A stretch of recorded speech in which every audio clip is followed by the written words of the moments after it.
The wrestling world watched in awe last Monday night as the Wyatt Six made their jaw-dropping debut, creating havoc and delivering on their promise of a massacre to close out Raw.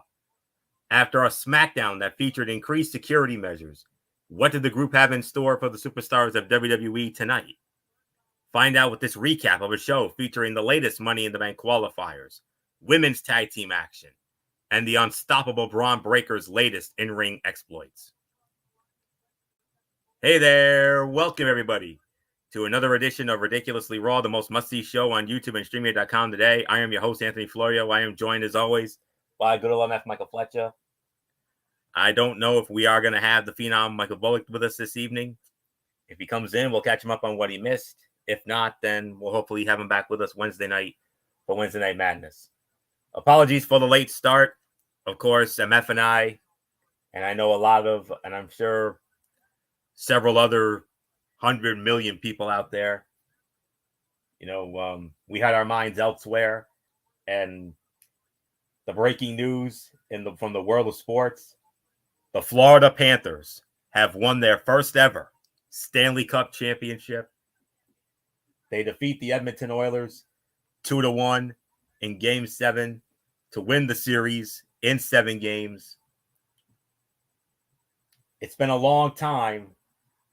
It has been a very long time since a losing player had a player from the losing team had won the Conn Smythe Trophy, and Connor McDavid of the Edmonton Oilers was awarded the Conn Smythe Trophy.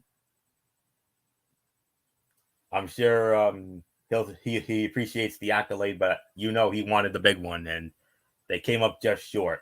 But that's why we started a little late. MF and I, were caught up in. Come on, it's the most beautiful trophy in all of sports. How can you not get caught up in the excitement of it? Come on. Even though MF and I would have preferred to see our New York Rangers with it, it doesn't matter who wins it. I mean, just to see that 35 pounds of beautiful sterling silver being passed around, it just gets you. Just gets you right in the heart, man. Seriously. It is shocking because of the fact that all the momentum went to Edmonton. This was Edmonton's moment. And the funny thing is that Florida just would not be denied tonight. They wanted this cup. They knew what was at stake. They knew if they would have lost this game, what the wrong part of history would have been all about for them, where you were up 3-0 and you almost blew the Stanley Cup. I mean, that would have been so demoralizing to the Florida Panthers if they did not get the job done. So for them to get it, yes, they're going to be a footnote to get forced into a Game 7. However, they will be a part of that footnote along with the Toronto Maple Leafs that they were able to get the job done and win the Stanley Cup despite going down or despite being up 3-0, that they were able to avert themselves from a major league crisis. Yes, and I just did a little research here. This is only 2, 3, 4. This is only the 6th time in Stanley Cup playoff history that a player from the losing team won the Conn Smythe Trophy. Roger Crozier for the Detroit Red Wings in 1966. Glenn Hall from the St. Louis Blues in 1968. Reggie Leach in 1976 with the Philadelphia Flyers. Ron Hextall with the 1987 Philadelphia Flyers. And the last one to do it, Jean-Sébastien Giguère, 2003, with the then Anaheim Mighty Ducks. And now, 21 years later, Connor McDavid can add his name to that list. So, and rightfully so. I mean, with all the records he set, well deserved indeed. And I truly believe what law, and I know a lot of people were like, why did Sergei Bobrovsky lose it?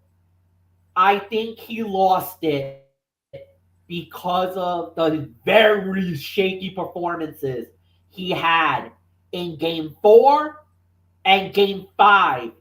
And you could even make an argument for Game 6 of the Stanley Cup Final. He was at an average of like a 9.30 with a 1.89 goals against average. However, giving up 5 goals in Game 4, when they got absolutely obliterated. I think it was like 9-1 or 8-1 in that game. Then he gave up another batch of goals in game 5. 5-3. And then gave up, I think, 5-3. So he gave up 5. Then he gave up another 3, 4? 5-1.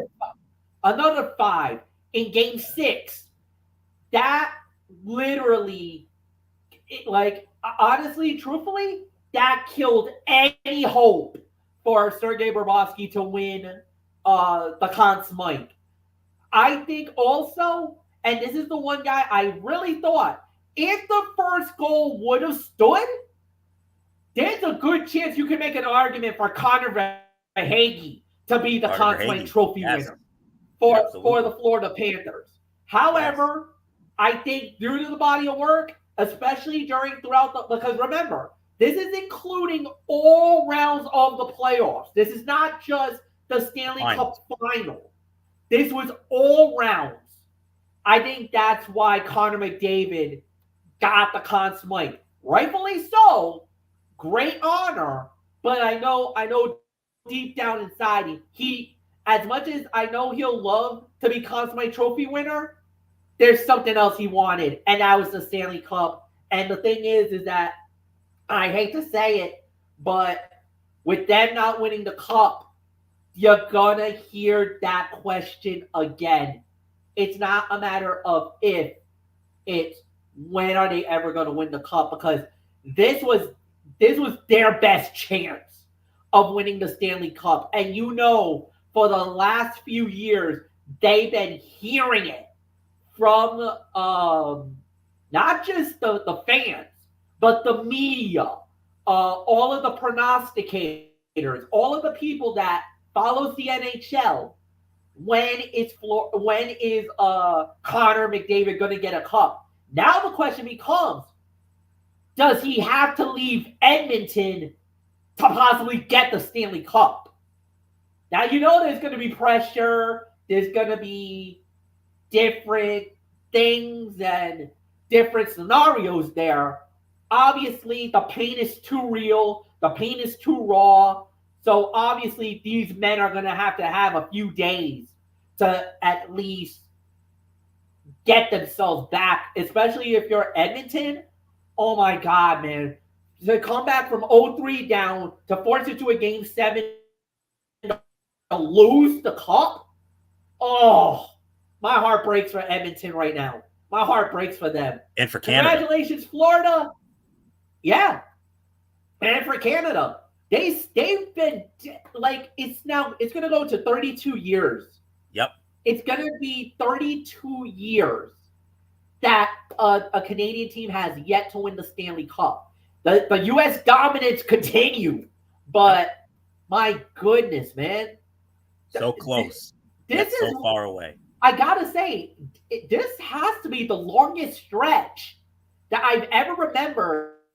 Oh, yeah. Where a Canadian team has not won the Stanley Cup, because you remember earlier in the years and earlier in its infancy, Canada was always dominating the Stanley Cup. They always were winning the Cups, everything else. Montreal with the 24. Montreal, Toronto, Edmonton.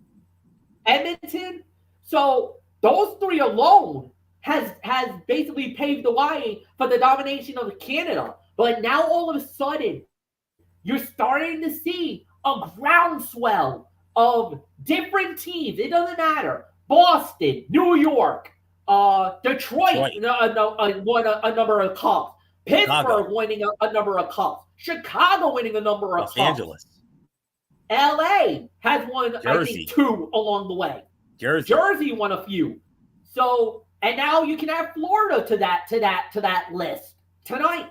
So it's now become, it's not a matter of if, but when will we see? I think you have it reversed. I think you mean it's not a matter of when, it's a matter of if. Yeah. That's what you meant. So, and that's exactly there it right. is.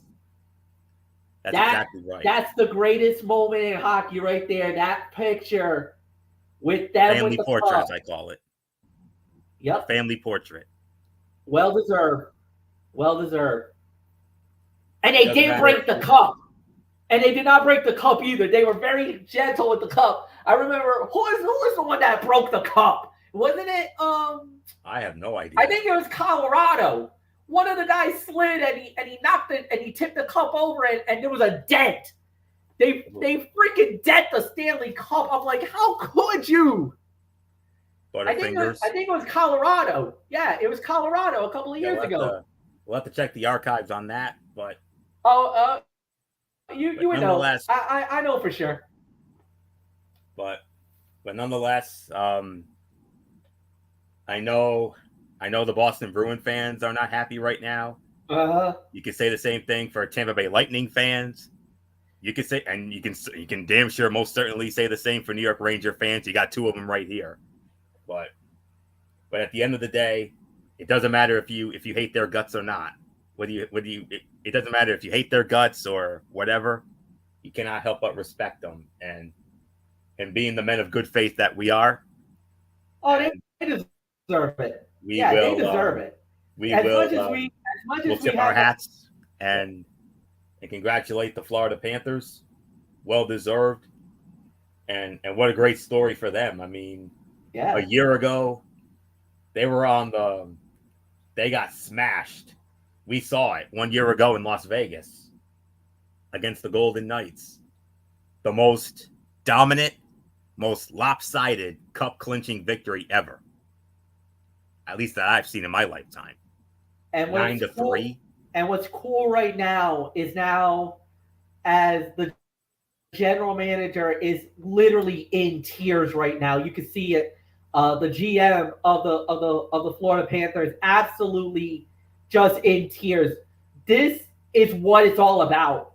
They went through so much. It's just the heartache, the pain, the injuries. Now the families are being invited onto the ice, and now you're going to see. Yes, sir. There it is.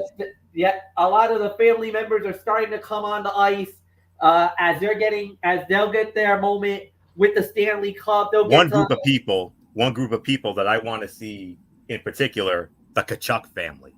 Oh yeah. One of the best players to never win the Stanley Cup was Keith Tkachuk. His son just brought the cup to the family. Yeah, so and brother Brady. So with the Ottawa Senators. We'll wait and see what happens there. Obviously, we'll see how that plays out, but without a doubt, this is one of those great moments. It's a feel-good story to see the cup, and you got to do it at home. The crowd is still going nuts. There's still a good. Oh my God! It's and MF, you know South Beach better than anybody because you're a Miami Dolphin fan. Oh yeah. South Beach, they're known. They're notorious for partying, and especially with this is gonna be. Oh, it's gonna be wild. But I don't know. This is Sunrise, Florida. I don't know how far they are from Miami. I think they're a little further upward. I think I'll check it. I'll do a search, quick Google search. You are the South Florida guru. I mean, because of the fact that you are a Miami Dolphin fan, but wow, what a moment! And on behalf of MF and all of us, we congratulate the Florida Panthers winning their first ever Stanley Cup here tonight, defeating the Edmonton Oilers 2-1 in a very thrilling series, a series we thought was going to be lopsided, and And hey, credit where credit is due to the Edmonton Oilers. I mean, from 0-3 down to force a Game 7, something that had not been done in nearly 80 years since 1945. But unfortunately, like 1945. I was gonna say, yeah. Just to give you a quick heads up, Anthony. It's actually not that far. They're about 35 minutes out from Miami, so they're only about a half an hour. So from Sunrise to Miami, Florida, it's about 35 minutes as long if you take the Florida Turnpike. And you see the scene outside of the Amerant Bank Arena. Oh my God! Trust me, it would have been the exact same thing in Edmonton if the Oilers had done it. But congrats to both teams. And Edmonton, outstanding season. And also, I want to give a quick note because I just found this out. Also, a special congratulations to the Hershey Bears. They've just won the Calder Cup in the American Hockey League. On the same night? On the same night. Wow. Calder Cup, yes. I can now confirm it. Yes. So just hang on 1 second. Anthony, it's yours. Okay. Breaking news indeed. What are the odds that on the same night, the Stanley Cup and the Calder Cup get awarded on the exact same night? I mean, what a story indeed. And Florida, congratulations. I mean, I hate the fact that they had that we were a part of their journey. You know, the Rangers in the Eastern Conference Finals. They came back from 2-1 down in that series. They won 3 in a row to win the Prince of Wales Trophy, and they win the Stanley Cup. And you know, what a story indeed. So we could go all night about this, but I know you fine folks didn't come for us to jibber jabber about the cup all night. You came here for a Monday Night Raw review, and that's exactly what we're going to do right now. So Monday Night Raw episode number 1622 from the Gainbridge Fieldhouse in Indianapolis, Indiana, the home of the Indiana Pacers. Oh, by the way, the star player for that team was in the building tonight, was in attendance tonight, that being Tyrese Halliburton. And well, there isn't much more left to say. Let's dive on in. You noticed a very noticeable omission here tonight. No Pat McAfee. Whoa, okay. Correct me if I'm wrong. Indianapolis, Indiana is practically Pat McAfee country. I mean, that's his own backyard. I mean, that's where he does his show every day. MF knows, because MF is the biggest Pat McAfee show follower there is. He watches that show religiously every single day, ever since it started. Hell, Triple H was even on that show today. And, of course, a very big announcement for the city of Indianapolis. And we'll address that a little bit later on regarding one of the biggest events of the calendar year, oh, by the way. And something, let's just say next year's Royal Rumble is going to do something it's never done in the 37-year history of that incredible event. Something that's never been done before. But anyways, Pat McAfee not at the commentary table with Michael Cole.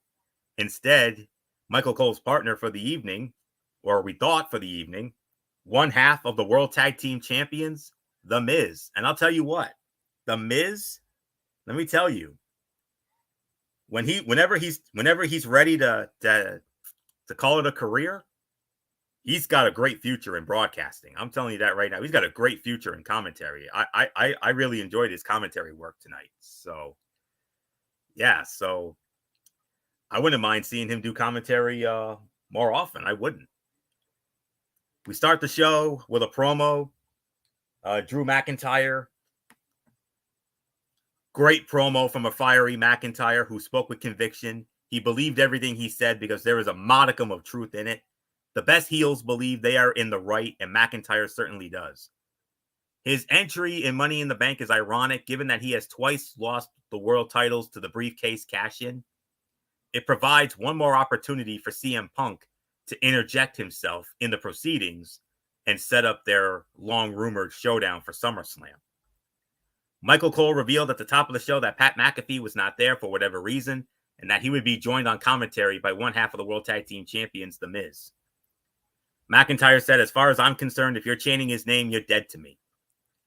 He said that of the WWE fans who continue to chant Punk's name despite the Chicago native costing him the World Heavyweight Championship at both WrestleMania and Clash at the Castle. And McIntyre then went on to say, I hate your dog, I have your dog, I have your wife, I have your family in my corner now, referencing the bracelet with CM Punk's wife, AJ, and his dog Larry's names on it. Oh, yeah. Very, very, very fiery promo to start the show, and a great way to start off the show in Indianapolis tonight. So, MF, if you're back in, let's get your thoughts on a very fiery and scathing promo from one of the best heels, if not the best heel right now, in Drew McIntyre. Yeah, no doubt about it. It was a very scathing promo. It was really done very well. I don't think there's really much for us to say there. I mean, he felt like he was in the right. We all knew that. There's going to be some people that's going to agree with what he did. There's going to be some people that's going to disagree with what he did. But at the end of the day, I think he did a really good job. I think it was a solid way to start the show. You can't go any more better than what they did. And yeah, nothing more to say. Anthony, it's yours. All right, MF, I'll keep your mic on because I'm going to set you up for our first match of the night. And if you know good old MF Michael Fletcher like I do, there's nothing more when it comes to professional wrestling. There's nothing more he loves than a good old-fashioned be a man fight. And you got one here. Braun Breaker squaring off against Ludwig Kaiser. The match ends in a no contest, 10 minutes and 10 seconds. And it was because of the Celtic Warrior Sheamus. And then later in the evening, the in a segment outside of Adam Pearce's office, we made it official. Money in the Bank. Sami Zayn will defend the Intercontinental Heavyweight Championship against Braun Breaker. Whoa. Okay. MF, Breaker, and Kaiser, 10 minutes, 10 seconds, no contest. But oh my goodness, it was just like last week. Only it was Sheamus who messed it up at the end. But storyline progression. It is, and that's going to be very interesting to see how that's going to play out. But like I said, I think Braun Breaker might be the one to win the title here because of the fact of that. Unless Sheamus gets involved, which you never know, but this could go a number of different ways. But I do believe that this is going to be, the opportunity. We'll see how it plays out. So there's really nothing more to add. So, Anthony, yes, this was easily a be a man fight. 3 stars for me. A little disappointed with the way that the match ended, but still, it's good enough for me. So, yeah, it's yours. Yes, indeed. The interference made sense based on what we witnessed a week ago between Sheamus and Ludwig Kaiser, while Braun Breaker continued to see his win-loss record hampered by the vendetta of 2 others. Breaker, when it comes to this match, was undisputably a babyface here. And if the commentary was any indication, that is the direction his character may be heading in.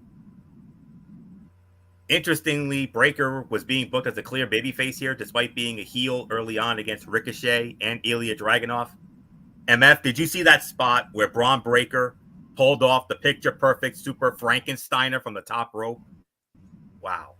To an enormous reaction from the fans in Indy. Sheamus came from out of nowhere to rock Ludwig Kaiser with a running knee and caused the disqualification.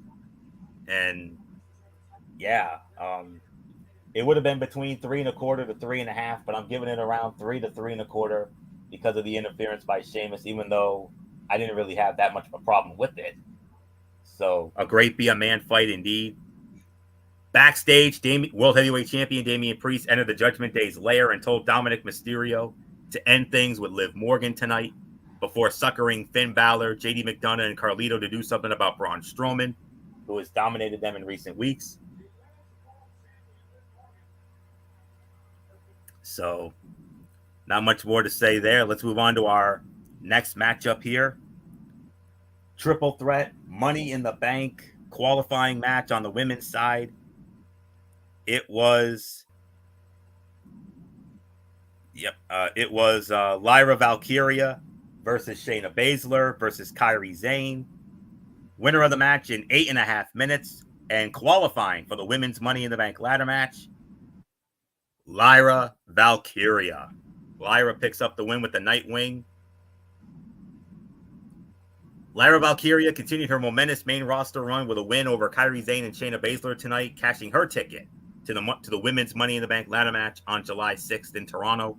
To do so, she had to overcome two women who know each other extremely well, dating back to their epic rivalry over the NXT Women's Championship and the inaugural Mae Young Classic in 2017. The outcome continued Valkyrie's run, while Kairi Sane's loss is sure to incite anger in Io Sky, who continues to insist that Damage Control must change. The chemistry was great, the action was even better, and the right competitor went over. You cannot ask for much more than that out of a triple threat format that is becoming somewhat stale with all of these qualifying matches. Baszler and Sane rekindled their rivalry here, with the Queen of Spades avoiding the insane elbow and applying her Kirifuda clutch, only for Valkyria to break up the submission. So, 2.5 to 2 3/4 of a star, no question about it. So MF, Lyra Valkyria. We talk about Braun Breaker being in the midst of a big push. Here's another one, Lyra Valkyria, as she now qualifies for the women's Money in the Bank ladder match. Yeah, no, this is a great moment for him as well. I mean, for her, I should say, Lyra did exactly what she needed it to do. She did exactly what needed to be done. It was a big win. It was a great title victory, and for her, now it's an even bigger moment because now she's fighting in Money in the Bank, which gives her one big opportunity to win the title. So we'll see how that plays out. She deserves it. Great moment. Nothing more to say. Florio, it's yours. All right, MF. Are you ready for who has slowly but surely become one of your favorite ladies on Raw in recent weeks? That being the Women's World Champion, Liv Morgan. Liv Morgan comes out, cuts a promo, interrupted by Zelina Vega. And then eventually Dominic Mysterio shows up, and the latest in the saga of Liv Morgan and Dominic Mysterio. It includes Zelina Vega, and it sets up not one but two huge matches for Monday Night Raw next week at the home of the NBA champion Boston Celtics, that being the TD Garden in Boston. That's where we're going to be for Raw next week. Father versus son, one more time. Rey Mysterio versus Dominic Mysterio. And a match that we thought we were going to get at Money in the Bank, but no, we're getting it in Boston next week on Raw. Liv Morgan, Zelina Vega for the Women's World Championship. NMF, I know nobody has enjoyed this Liv and Dominic saga more than you have, even though you're a SmackDown guy. But another week, more fun, big fun. Yeah, I don't even know what to say. I mean, it's to the point where just when you think it couldn't get any more spicier, you had to kick it up a couple of notches. And this was, oh my God. Okay, so she is definitely infiltrating the Judgment Day and is actually doing a pretty damn good job of infiltrating them. Got him a new TV, got him a video game system, got him the WWE 2K24 game. Okay, I'm already jealous on all fronts. I would like to have a new video game system, Liv. I would love to have WWE 2K24 in my possession. Now, I got a nice TV right now. I got a very nice TV right now. So TV, not neat. Video game system, Xbox, Xbox Series S or maybe a PS5? Yes, please. I would take that very much. And then the WWE 2K24? Yes, I would definitely love that too. And it just gets more crazy about the moment. And then Dom is basically saying, okay, well, and then Damien was gonna lay down the law, saying, hey, wait a minute, you know, something's got to give. What's up with this? Next thing you know, he said, and then the next thing you know, Dom gets something on the phone. It was Liv. God, I wonder what the hell he sent her, because if you got Damian Priest yelling Wepa, you had Carlitos saying that's cool. That means it must have been something spicy. It must have been something epic. You know, I don't even know what to say, man. She is definitely playing this that she wants Dom to be the daddy thing, man. And I'm like, oh my God, are you kidding me right now? So I think Selena did it best. It looked like Selena was going to throw up on herself when she heard when she called him the daddy thing. I was like, what? I swear I could hear some gurs coming from your area. I know you. I heard you gurring. I don't think I didn't. Wow, man. It's insane. It is insane. But look, at the end of the day, this is great story. It's great build. It's great whatever you want to call it. But yeah, I think we all were a little shocked. Why did they actually pull the trigger and do it next week in Boston? Hey, don't get me wrong. My buddies in Boston are excited. They're over the moon that they get to see a women's championship fight in that building. Of course. So there's a few guys who we're tight with. Rumors are going around. They're heading up there to Boston next week for that Monday Night Raw. So I'd rather not disclose who's going, because obviously out of anonymity, and I want to respect them. But I've heard a couple of rumors of certain guys going, who we know, Anthony, who we're good friends with, not just few from a wrestling company that we know, yep. And then there's some other people maybe within the area. One person I know who I'm good friends with on Discord is going. I know another friend who used to be at Walmart is going. A former 2184 member crew is going. And I think a couple of guys from our group outings might be going to this event next week. So I'll leave it like that. Yeah. But so There was one other thing that I forgot to address before we got into this segment. And of course, please, yeah. The big announcement that was made today, Royal Rumble 2025. This event started in 1988 as a TV special on the USA Network. 1989 is when they made they jumped that event to pay-per-view, and it's been that way ever since. And it's a 2025 Royal Rumble is about to do something it has never, ever done before. Take place in the month of February. Yup. You always remembered every Royal Rumble from the TV special in 88 all the way up until this past year. Oh, every one of them was in the month of January.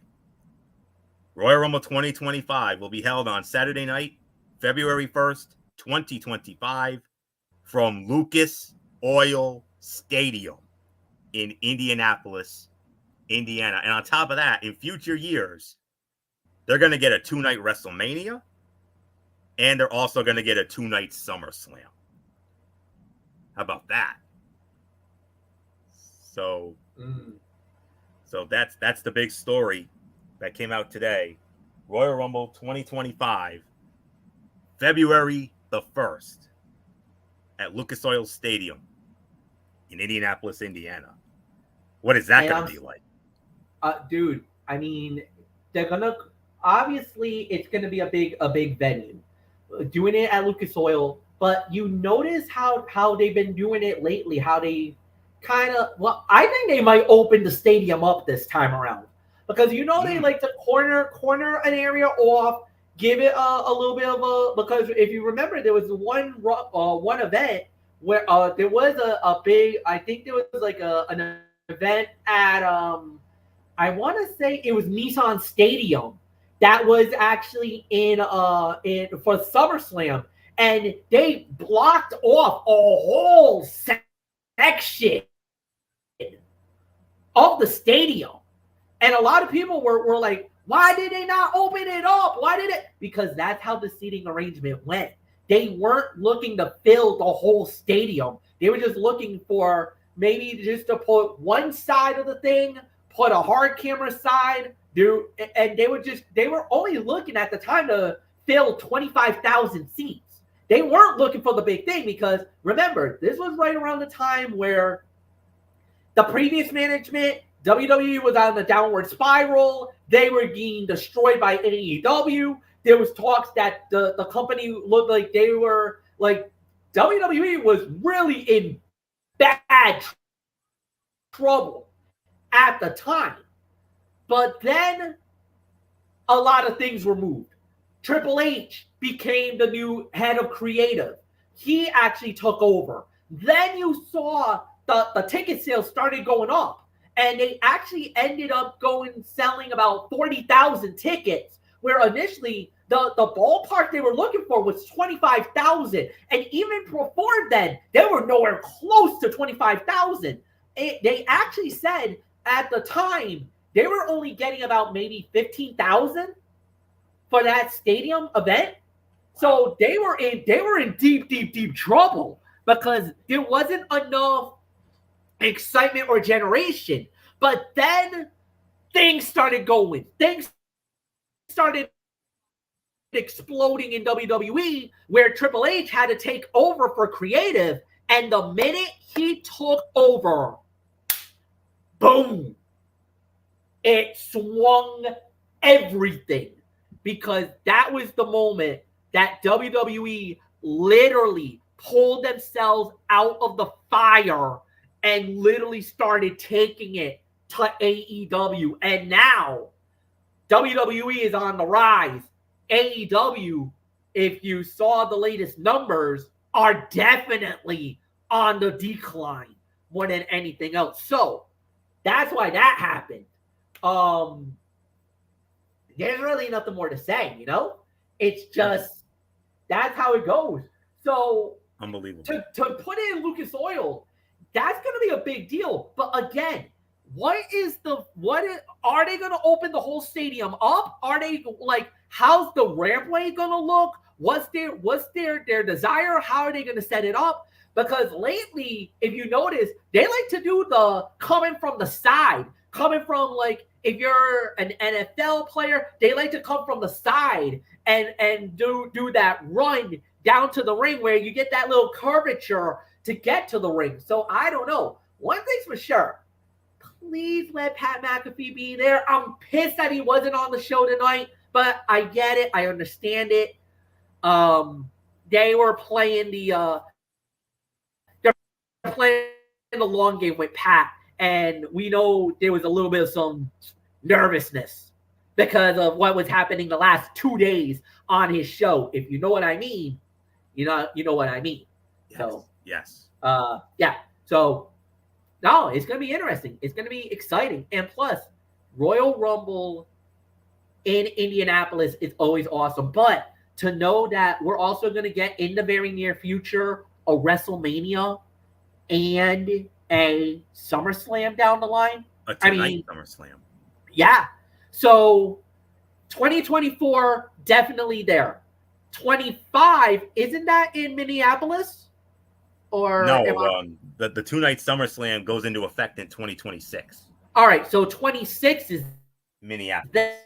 There. We have to find out where 2025. So that means maybe 27. No. Maybe 25. Yeah. And obviously, it probably could be 25 because remember, or maybe do they get 25? Yeah, Maybe because SummerSlam 25 will be there. So oh no, that's the right. logic goes like this. Probably 27. Yeah. Yeah. So because they said they were going to start it in 26. So Minneapolis gets the first shot. You cannot screw them over. So Nope. Minneapolis will get the first shot in 26. 27 will definitely be there. Now the question becomes, if you're Indianapolis, do you try to make the move to try to lure WrestleMania? Not because we know it's going to be in Vegas next year. That's locked. Yep. But do you try to get Mania in 26? 42. For 42. Maybe. Because that's going to be the logic. Or do they give Indianapolis SummerSlam next and then kick WrestleMania down the line? Because like we said, WrestleMania is the push is hard to get a WrestleMania. I mean, next, especially after Vegas got it, because everybody thought it was Minneapolis, Minnesota. Everybody thought Minneapolis got WrestleMania. And then somewhere out of nowhere, Vegas creeped in and got Mania. Yep. Yeah, they sure did. So we'll see how that plays out. But I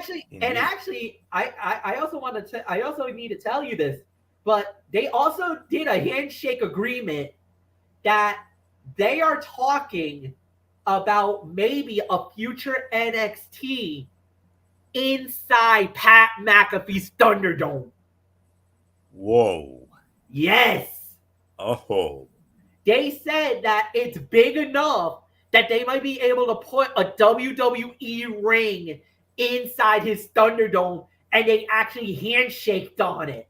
So, well, maybe in the not too distant future, we might get to see an NXT, maybe an NXT takeover event inside the Thunderdome in Indianapolis, Indiana, Pat McAfee's Thunderdome. Oof. That would be something. But congratulations to the city. No doubt about it. Big moment for them. No question about it. And as far as my thoughts on the Liv and Dominic and Zelina segment there, the segment adequately continues the storyline between Liv Morgan and Dominic Mysterio as the latter comes closer and closer to breaking under the constant advances of the Women's World Champion. It also set Vega up as the next challenger next week on Monday Night Raw.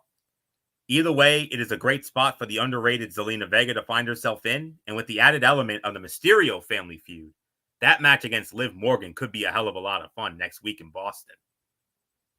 Morgan's star shines brighter every week. She is more confident than ever in front of the camera, and it shows.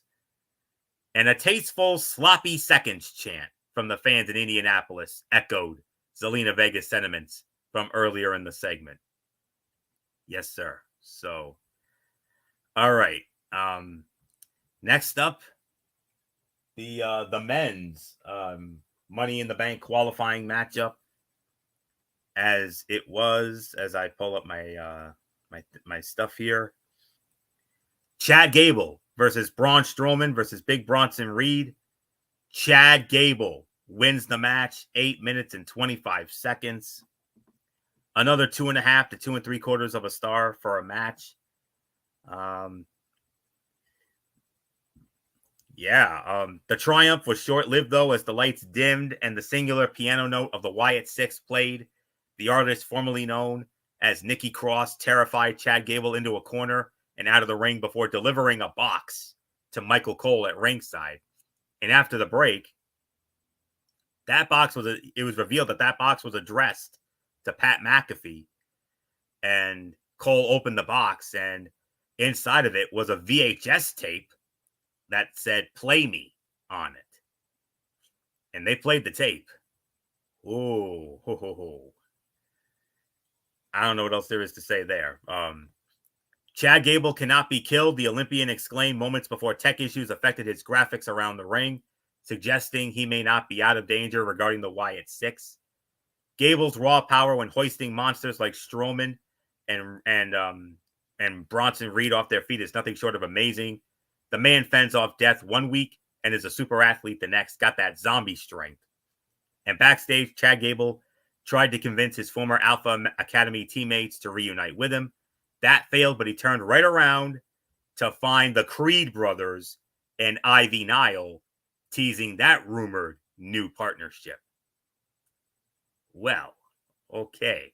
So 2.5, teetering on 2 3/4 for the match. So MF, Chad Gable finds his way into the men's Money in the Bank ladder match, and Nikki Cross shows up, has a VHS tape for that's labeled Play Me on it. And then Gable tries to reunite with Alpha Academy. They said they're done. But then the Creeds and Ivy Niles show up. I think we finally found our new Alpha Academy here. So not much more to say there. So MF, Gable wins in 8:25. He's in the men's Money in the Bank ladder match field. And well, he cheats death one week and is now, I mean, it looks like he was gone, and now he finds his way into the Money in the Bank ladder match. So with that being said, I think MF may have stepped away for just a little bit. So okay, there he is. All right, MF. Chad Gable defeating Strowman and Reed in that qualifier, 8:25. He tried to get back together with the Alpha Academy. They said no. Enter the Creeds and Ivy Nile. There's your new Alpha Academy right there. That's going to be your new Alpha Academy, no doubt about it. Look, I don't blame Otis and the guys not to accept it because of the way that Chad Gable was acting. Now I know Chad wanted to give the little bit of the new leaf, like, look, I messed up, I'm sorry. No. You burned too many bridges there, Gable. There's no way. I don't blame Otis for saying no. I don't blame Maxine for saying no. I don't blame Tozawa for saying no. You burned that bridge. That bridge is broken, bro. You manipulated them for the last time. Now, you got the Creed and Ivy Nile. That was the thing we were waiting on seeing down the line. So let's see how that plays out. That's going to be very interesting, to say the very least. As far as Gable goes, you know what? A lot of people were saying they wanted to see Jey Uso win the Money in the Bank. Now, all of a sudden, with Gable getting this little bit of a push lately, there's some people that are actually saying Gable might win the Money in the Bank. I know that's hard to believe, but there actually is some people that thinks that Chad Gable might actually win this Money in the Bank. How's that going to play out? I don't know, but yeah. So, and remember, it doesn't necessarily mean that you have to go after the world title if you got Money in the Bank. If you remember, I believe, wasn't it Austin Theory that went after the United States Heavyweight Championship when he cashed in the bank? Yes, he did. So that opens the door where even though Sami Zayn says, you know what? No, you're done. You're not getting another shot. If Gable gets Money in the Bank, he could cash that in on Sami Zayn. If Sami's the champion, there's your opportunity where Gable could finally become the Intercontinental Champion. So we'll see. Florio, it's yours. Yeah, we'll see indeed. So, okay, so let me see what we have next. All right, so yeah. Then we had the women's tag team champions, Alba Fire and Isla Dawn, squaring off against Kaden Carter and Katana Chance. Alba Fire and Isla Dawn win the match in 5 minutes and 50 seconds. And MF, obviously not much to this one. Showcase for the new champs. I mean, I think we're pretty much in agreement on that. So, to be fair, I'd probably give it about 2.25 to 2.5 stars for the effort. Even though they did get a commercial break out of it, but And after the match was over, Damage Control showed up, setting up the next championship program. Considering the lack of established women's tag teams, going back to the Damage Control well is hardly a bad idea. If nothing else, it provides the division with a fresh matchup, something it can desperately use. Like I said, 2 1/4, 2.5, and the champs survived a cake stand from their prospective challengers, a moment that spelled the end for the babyface's hopes of victory. And then backstage, Damian Priest encountered Liv Morgan leaving the Judgment Day lair. Instead of finding Dominic Mysterio in there, it was Finn Balor, as the teases of nefarious plans between the former Universal Champion and the Women's World Champion continued. And it sets up a huge main event for later in the night, an impromptu main event. And speaking of Damian Priest came out to the ring. He cut a promo, interrupted by Seth freaking Rollins, and then eventually interrupted by the king of the ring himself, the Ring General Gunther. And initially, I was thinking, okay, whatever. But then we have a stipulation for their Money in the Bank match. If Damian Priest successfully defends the title, Seth Rollins will no longer challenge for the World Heavyweight Championship as long as Damian Priest holds the title. If Seth Rollins regains the title, Damian Priest has to leave the Judgment Day. Whoa. Okay. As if we didn't need another reason to get excited about this match. Now this can literally go either way. Do they do the unthinkable? Do they have Seth win the title and Priest leave the Judgment Day? Or does Priest somehow go over and Rollins stays out of the title picture for a little bit? I don't know. That literally can go either way. And then Gunther comes out. Rollins versus Priest suddenly has greater meaning following this segment, while Gunther reemerged, reminding both the fans and competitors that the drama between them is for nothing, because whichever survives their match at Money in the Bank earns the right to most likely lose to him in Cleveland on August 3rd at SummerSlam. Quality segment that highlighted the 3 key players in the world title picture moving forward. Ever since Roman Reigns mocked Rollins with his now infamous Big Pop line, the reaction for Rollins continues to get louder and more passionate. Rollins said, "I don't believe in that confidence. I think it's a lot of false bravado." Rollins also said, "I don't appreciate being one-upped." And Gunther said, "The better man out of you two will be the lesser man against me." So another really good segment here. And as if we needed another reason to get excited about that match at Money in the Bank. Oh my goodness. So that's the story there. So Rollins, if Priest retains, Rollins no longer challenges for the title as long as Priest holds it. Rollins wins the title, Priest is out of Judgment Day. So something will have to give in Toronto. No doubt about it. And then there was that VHS tape of the Wyatts. It was Bo Dallas with Uncle Howdy. This was interesting in that it introduced Bo Dallas, who played both the interviewee and Uncle Howdy himself. Where that is going is the question. One that breeds intrigue and leaves the audience wondering where things are going with the Wyatt 6. That is exactly what WWE had to accomplish tonight, and it did so effectively.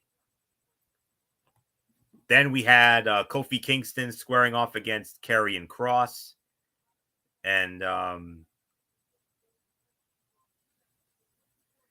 Karrion Kross wins the match, 5 minutes and 50 seconds. Another 2 1/4, 2.5 star match. It did little to advance the ongoing storyline outside of the idea that Kingston had a chance to rescue Xavier Woods, but did not. The match was not particularly memorable either, with the commercial break interrupting the flow. Story's been a solid one, but the creative team has done such a lousy job of convincing fans to believe in Cross and company, that it all rings hollow, resulting in silent crowds that should be buying into the heel's attempts to manipulate Woods and break up New Day. Cole repeatedly put over the idea that Kingston jumped Woods to accept the match with Cross, hinting at the potential intensification of the issues within New Day. Main event of the evening, and you can thank Liv Morgan for this. She manipulated this match. A World Tag Team Championship match.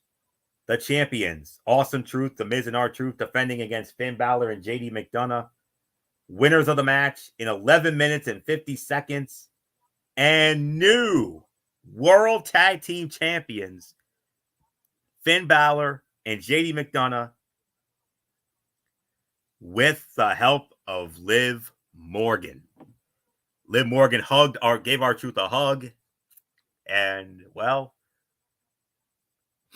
and then she turned on him, bam, and it sets up Balor and McDonough and Finn Balor and JD McDonough, the new World Tag Team Champions. By default, it was the fight of the night, 3 1/4, teetering on 3 1/2. The match was nothing that we have not seen out of this crop of competitors before, with the added element of Liv Morgan, as the creative team continued its portrayal of her as a legitimate star on Monday nights. The heels winning the titles makes sense, as no matter how entertaining they may have been, the tag team champions were not prominently featured as their counterparts in this match. There is more to get out of Balor and McDonough as champions at this point. Throw in some teases of shenanigans ongoing between Morgan and Balor, and the idea that she helped them win championship gold makes more sense. Morgan made her way to ringside before the main event, before the final commercial break, confirming that she would be heavily involved in the finish. Dominic and Carlito followed suit, ensuring a crowded ringside area throughout the remainder of the match. And Braun Strowman neutralized Dominic and Carlito, leaving the challengers to go it alone. But Liv Morgan ultimately the difference. So 3 1/4, teetering on 3 1/2. By default, the fight of the night. So MF, Finn Balor, and JD McDonough, the new World Tag Team Champions, with the help of Liv Morgan. Wow. How about that? So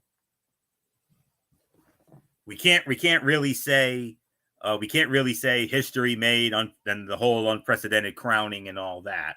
We certainly cannot say that. But the heel commentator and myself would have said it just to rub it in your face. But I won't do that. But yes, contrary to popular belief, tainted victory, whatever you want to say it. Hey, Judgment Day's got the gold, and you can't be mad, or you can't really say anything really negative if you're Liv Morgan. You actually helped JD McDonough and Finn Balor win the titles. You're part of that crew, and no matter what they say, you have infiltrated enough to get on the good graces. Now, Dom may not believe you because he's very loyal to Rhea.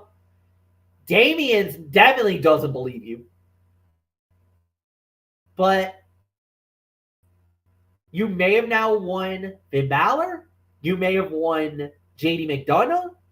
And I think you got Carlito too. So, strength in numbers. But one other thing, and Anthony, you alluded to it, the stipulation. If Damian Priest does not win the title, he's out of Judgment Day. He has to leave. And remember what he said. I don't need them more than they need me. You don't think for 1 second that Finn Balor or that crew is probably thinking in the back of their head, what the hell? There's going to be some drama coming up. And yeah, the Archer from Infamy could actually lose this belt and be out of Judgment Day. So then who knows how this plays out? So this is going to be very interesting to see. This is getting interesting now. And Liv is becoming the MVP of this thing. Nobody really knew how they were going to work this. When she turned heel, nobody knew how this was going to look or how this was going to feel. Dude, she is one of the most over people now in all of wrestling. So I don't know, man. This is very interesting to say the very least. So nothing more to say, Florio. Main event, I would say easily 3 stars. Nothing more to say. It's yours. Overall review. What do you got, MF? I gotta say they did a really good job with it. I thought it was a solid Monday Night Raw. It was great action, great stories, great everything. 8 out of 10. That's my rating. Florio, go. Okay. Raw is red hot thanks to compelling stories, fresh new characters, and a sense of urgency entering Money in the Bank. Love her or not, Liv Morgan is a legitimate star and has done a ton to further the Judgment Day story and inevitable breakup. When she ultimately chooses Finn Balor, whatever arena is watching will explode, as it is becoming more and more obvious that she has something going on with the former NXT and Universal Champion. The latest development in the Wyatt Six story, with Bo Dallas being interviewed by Uncle Howdy, made for extraordinary television and created more questions than it answered. The Triple Threat qualifiers were both solid with the right people going over, and the hype to that show continued to build at an appropriate pace. Everything continues to feel meaningful, and the result is a 3-hour show that is infinitely easier to sit through than this time last year. 7.5 to 8 out of 10 is my rating, so not much more to say here. Let's quickly get into my Tony's take here, as we will get into, of course, Impact Wrestling and an NXT Level Up from this past week. And let me quickly get into that. And okay, here we go.